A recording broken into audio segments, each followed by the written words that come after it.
everyone. Welcome to the Marine Conservation Happy Hour special YouTube episode. Thank you so much for joining us. As you see, Dr. Kraken is already so toasty. I am like flushed.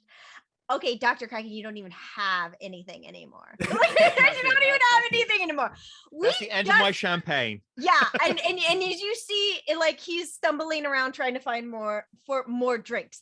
But we just finished our live Facebook special, and we go on Saturdays right now. Of course, we would love to go on a different day. We haven't done that yet. We haven't shifted to a day that everyone's bored at home and there's no football or anything like that. Or what would it be called? Like football would be soccer, so it would be like it's like sort of pre-gaming. Pre-game. Like we are the best pre-gaming for Saturday. That would be exactly what we are. Yeah. So when you're getting dressed and getting ready to go out to the club, put us on. We'll hype you up with some really cool science facts.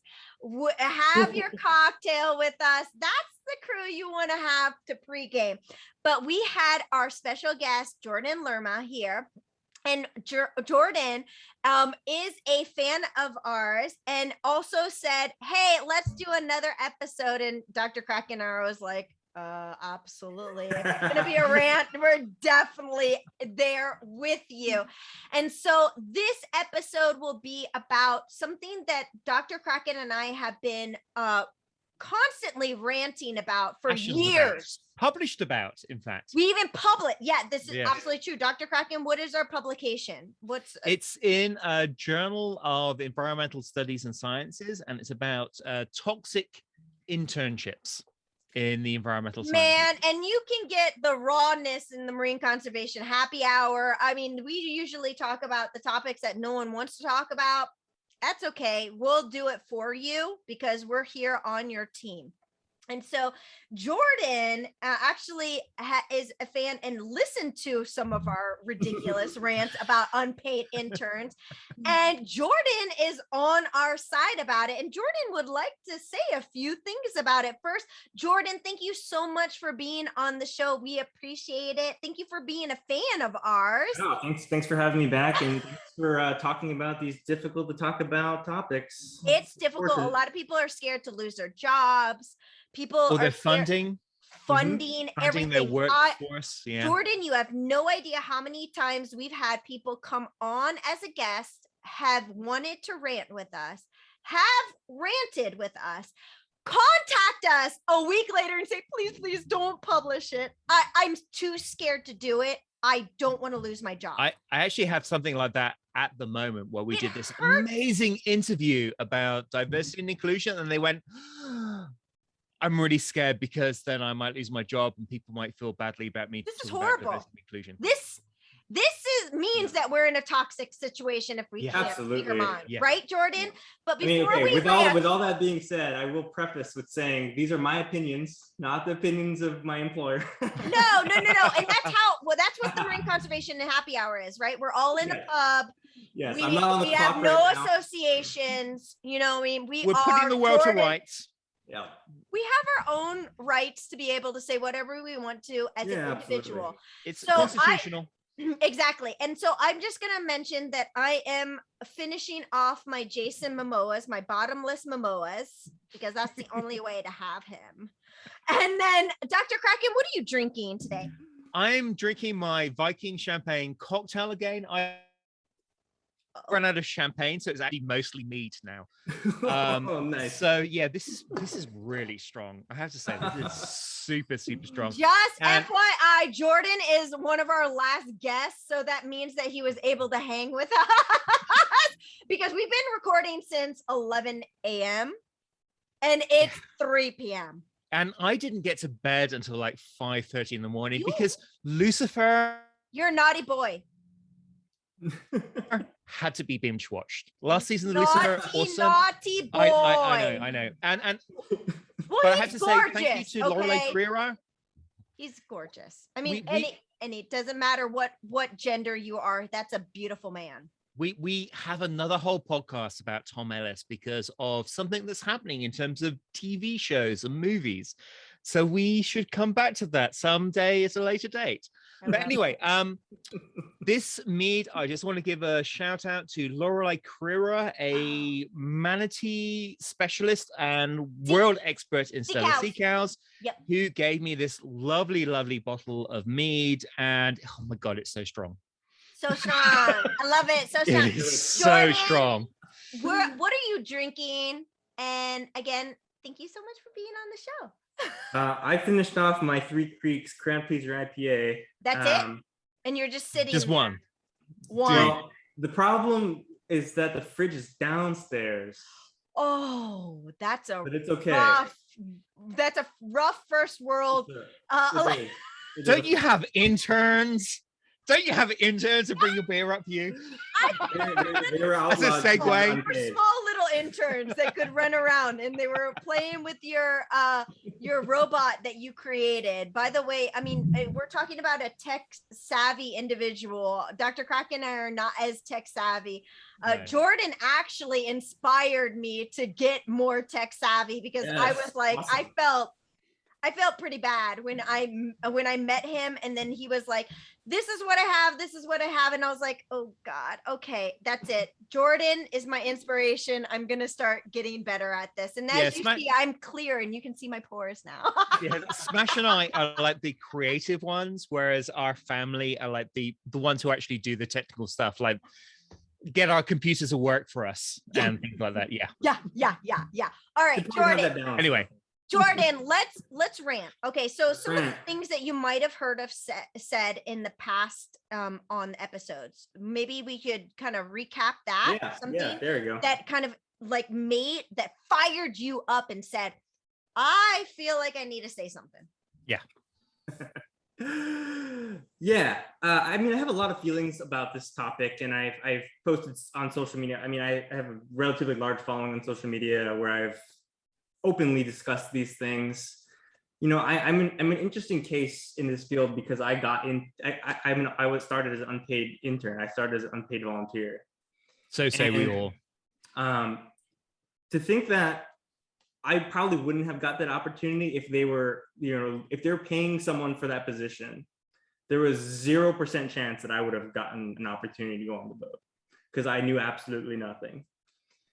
So the tough part I have, we do have a committee at Cascadia Research that discusses these issues, and I will say that we acknowledge the problem in the field, and we're trying to do our best to try and address them. So we have a bursary, so it's not fully paid internship, but it's supporting the expenses to be able to do the internship. It's reducing the amount of hours. It's recognizing that a select individual, a privileged individual can handle it, right? Can only do these. So we're trying to lower that barrier.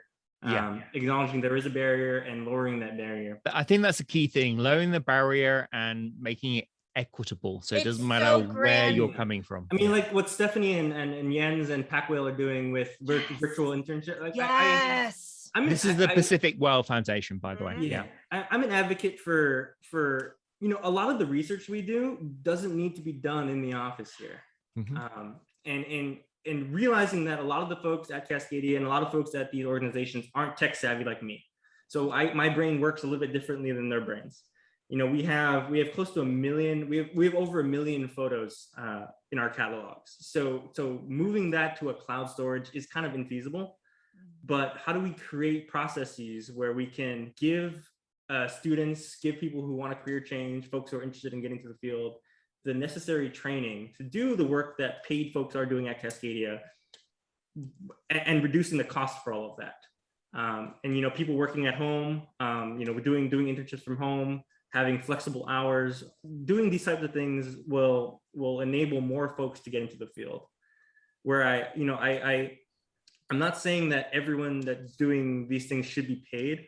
I think there's a distinction between an unpaid intern and a paid intern. Someone like me coming on the boat for the first time who knew nothing, I wouldn't expect to get paid because I'm personally getting something more out of it than they are. We've always said it needs to have some type of benefit, right? But I don't think that organizations who are depending on this type of free labor should be doing the same thing. So if you're doing something productive towards something, then it should be paid. Whereas if it's the opposite, if I'm there and I'm being taught these things because I know nothing, then I shouldn't expect to be paid. And I think there should be a distinction between those two. But I think that's the problem. People often assume that, hey, you're just an intern, you're not going to get paid. And I think that's wrong. And this is something we wrote about, that an internship, if it's unpaid, at the very least, there should be some sort of college credit. Yeah. So you're getting something out of it, something tangible, in order to sort of progress your career rather than being just sort of indentured servitude. But the thing is that, like, I love what Jordan is saying is that, like, he came in, he didn't have that much experience, so he understood that he needed to have the unpaid but have some type of benefit back. We've also mentioned in our past episodes these extreme like cases where they're like, fly over to Costa Rica, you have to have this, which means that you must have been someone that was in high school that had an affluent like family background, right? Exactly. And that was able to have those credentials, you know what I mean, and have that extra CV or resume to be able to apply for it. Okay, so then you're getting someone that has that type of experience that's doing an extreme position that should be paid, then that should be compensated somehow. And we mentioned like the living situation, the food, all these things, but sometimes there's these internships that are like, you pay for everything. Absolutely everything, and you come as an expert and you pay for everything. Okay. And then you also give them money. Let's evaluate in addition, how these internships are described. A pay to play internship. Well, I mean, so this is the way I think about the problem. I mean, I was an econ major, right? So you draw the demand curve for labor supply or labor demand and labor supply. Teach us all. So if you think at negative dollars, right? At negative, so people are paying to do these opportunities. There are still it's a greater than zero number of people that are applying for these pay to play internships. So the economist in me debate. I have this internal debate because I know it's wrong. But if there's demand at a negative value, then in what way can we shift that demand curve so that? So what I'm saying is, how do we differentiate between candidates, right? So say I'm trying to hire for a paid position. How do I differentiate between candidates who would have applied at negative dollar value versus a positive dollar value? And it's a tough one, right? Because if there's labor demand at negative rate, then they should do it, right? Like. But then on the opposite side, how do you differentiate between, say I want to provide an internship to some one person. That person that would have paid for that negative value has the CV, has the experience. That's the person we're going to choose to pay, right? Because they have the credentials compared to someone who's just out of college, has no publications, has no experience. So how do we choose between those two people? And it's tough because you need to give the opportunity to both of them, right? There's something I used to see in working with an NGO that relied on citizen science quite a lot. What we really valued were people who could go through vast amounts of data and keep the same level of awareness and sort of going through this data, analyzing it. So we really love people who were like retiree bird watchers or people who had done really boring, repetitive quality control type jobs where they were really good at spotting things in vast amounts of data. And for us, they were really, really valuable. So how do you value those sorts of citizen scientists who can go through these vast amounts of data and pick out, for example, the amount of poop around a seal colony or a penguin colony, which Michelle LaRue, who does a lot of Antarctic research, does in terms of citizen science, or a lot of the NASA research. They're really, really good at getting these sort of citizen science to be involved. how do we value these citizen scientists as well, who are maybe wanting to contribute later in life, who have these really, really valuable skills, whereas quite frankly, some of the sort of early career people, they just don't have the attention span to go through these vast data fields and analyze this data, which is really what we want. So how can we sort of separate these sort of interns from these citizen scientists and sort of value them and give them benefits while also getting benefits for ourselves? One of the things that we've been rather successful with is just giving data sets out and seeing what sticks, seeing what people can do with them. And it doesn't matter what your background is. You know, we have someone who used to work developing Linux kernels as a software engineer who is really good at stats and learning biology, basically just quantifying biology.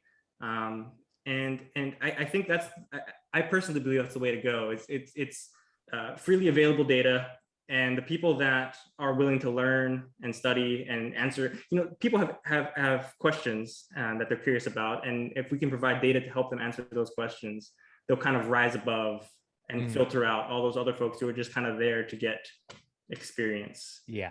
And really the outcome is, hey, we got a publication out of this. And Michaela, I don't know if you've reached out to Michaela Cradafil at Cascadia, but she's a good example of that. You know, she asked Robin for some data sets and knew nothing about programming, knew nothing about R, learned how to use R, and now is our chief, she processes all of our location data for our tags, our satellite tags. And that grew out of, you know, just one question. Whereas, you know, the other interns we might have aren't as curious, they'll just kind of get the experience and move on. So we want to invest in people that see that there's a viable outcome and keep asking questions and seeing what data we have and getting to those answers. One of the favorite interns we had, he might actually be listening to this, a guy called Andy Tate, who's in his sort of real life is a van driver, but he is the best data analyst I have ever met. He has like this sort of microscopic, you know, dot on the horizon, that's a sea eagle, or, you know, that's a whale. He has this amazing brain, but his sort of paying job is a van driver. And he, to try and give sort of credit to people who have these amazing scientific, observational, analytical skills for which the scientific process does not give value or credit. You know, they give value to people who pass tests really well. And then you write papers really well, so you get your PhD. Not that those things aren't important, right? But it's just different. It's a different type of. It's a different skill set. It's a different skill set. Yeah, absolutely. I mean, I will say our tagger, so the person who deploys our satellite tags, if we're just looking at resumes, wouldn't be a candidate on anyone's list. I mean, I don't think he finished college. He worked as a chef, and then he started working on boats as a crew, and then became a captain, and then he bought the company, so he owns a company now. But you know, like you said, he has better eyes than all of us on the boat, and then just learned how to use a tagging rifle, and now is the only person. I'm going to try to get this right. He's the only person in the world to have biopsy sampled a Fraser's dolphin, an alive Fraser's dolphin. And, you know, he's deployed 30 or 40 tags now on 7 different species, but it's someone that had no experience in marine biology and learned through practical application. Not to say that it's the right way to go about any type of field, but it's definitely not a wrong way. Yeah, no. And, you know, actually, it's really interesting. Dr. Kraken and I actually had this topic planned for after we did your interview, where it was like, where is the science field, you know, going? How are people getting into the science field now? You know, maybe our way is just not exactly the same way anymore, and that's not how you get into it. I was actually in a meeting recently where we were debating awards for people in the sort of marine sciences field. And there was this one person who kept being mentioned because they had amazing field skills. They have amazing practical skills, observational skills. But then other people going, oh, but they don't have papers published. Yep. But they don't have grants that they've secured. But in terms of advancing science, they need to have the resume with them. You know what I mean? Like, but in terms of advancing science, this person has done so much. Thank you. In terms of advancing science, because they have recognized, but they have recognized when things are scientifically significant. Yep. But the way that we sort of measure science success is things like publications and how much funds you raise. We don't recognize practical skills. Yeah, it's crazy. But we'll have one last comment from Jordan before we end this episode. Go ahead. Yeah, I mean, just going off of that, you know, the measurement value, the measurement variable is very important. And think about like, hey, we want to understand where this beaked whale is going. You know, who are you going to give the money to? Do you want someone who's put out a bunch of tags on beaked whales, but has 0 publications, or has a bunch of publications, but have put out 0 satellite tags? And given that it's very, very difficult to put satellite tags out, I give my money to the person who's done it before. Yeah. And, you know, like going back to what you said, I truly believe that you're right. It has to be that changing the way we value these types of people. I agree. It's like the underdogs that you were saying, Dr. Kraken. It's like not, it's literally, if you not notice this, and this happens all the time with even science communication, is no one ever gives the money to the underdogs. They always give the money to the people that already have the resume built up. Well, one of the most famous people in marine mammal science, a guy called Steve Leatherwood, who didn't have a PhD until the very end of his life. He got his PhD because people were constantly not giving him grants, even though he had like 250 papers. You know, he was like he was the president, you know, the chair of the IUCN Cetacean Specialist Group, but people didn't give him money because he did not have a PhD and a classical science background. So I think we need to look broadly in terms of marine science and marine science skills, in terms of like the equivalent of the marine science plumbers and electricians versus the sort of strategic ones, the managers and the, you know, the sort of the money people. We need to look at marine science as a whole, with a variety of different skills at a variety of different levels, and realizing that they're all valuable. With background, we've mentioned that before. Don't make your heroes in the marine mammal science field ones that are just have the great CV. They might be the Ellen DeGenereses, and they might not be the ones that you actually want to have as your heroes. You might want like the sort of the Kayleys from Firefly, who can actually make that, or the Scossies, who can make the Enterprise still work.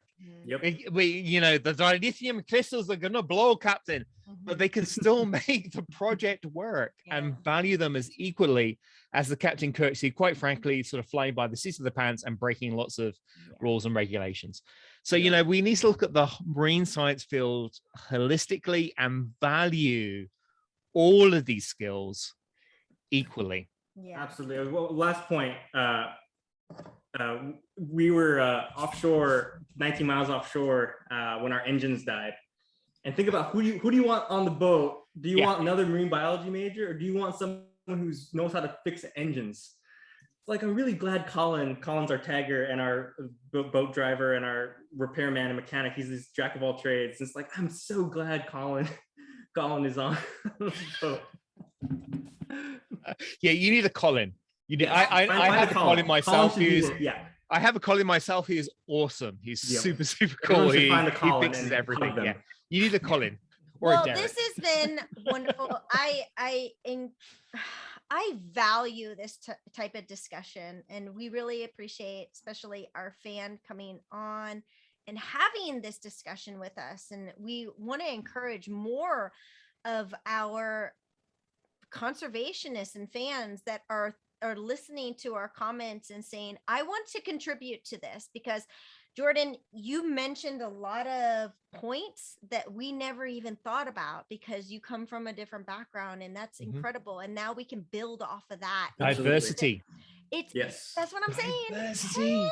And It all comes inclusion. together. All about it. We're all about it. Jordan, do you have any last remarks or shout outs that you'd like to say real quick before? No. Let's. I'm super glad you guys had me on. I'm really appreciative to be able We have to have you come back. have a beer. It's been so much fun. Plug for Cascadia Research. Where do you find Cascadia Yes, Research? follow Cascadia Research, cascadiaresearch.org, Cascadia Research on Instagram, Cascadia Res on Twitter. And we have to interview a few of your colleagues. Yes, we need to get Robin on. I sent a group email out to a bunch of folks to reach out to you. So I'm not sure who will. They're a bunch of introverts, so. We'll bring them out. Perfect. I'm really good at it. Good. Well, thank you everyone that joined us for our YouTube special. We appreciate it. Again, this is the Marine Conservation Happy Hour. This is the YouTube special. You will not get this on our podcast. This is Jordan. Jordan, thank you so much for being on the show. Dr. Kraken, always a pleasure. For some reason, you make me feel like we're doing this like Robin Hood kind of thing. I know. I am Cracker McCrack. Yeah, I know. Okay. Prince All of right. Marine Science. Robbing from the rich, giving to the poor. There you go. With the perfect ending to our episode for Unpaid Interns. And thank you everyone for joining us, and happy conservation. Bye-bye.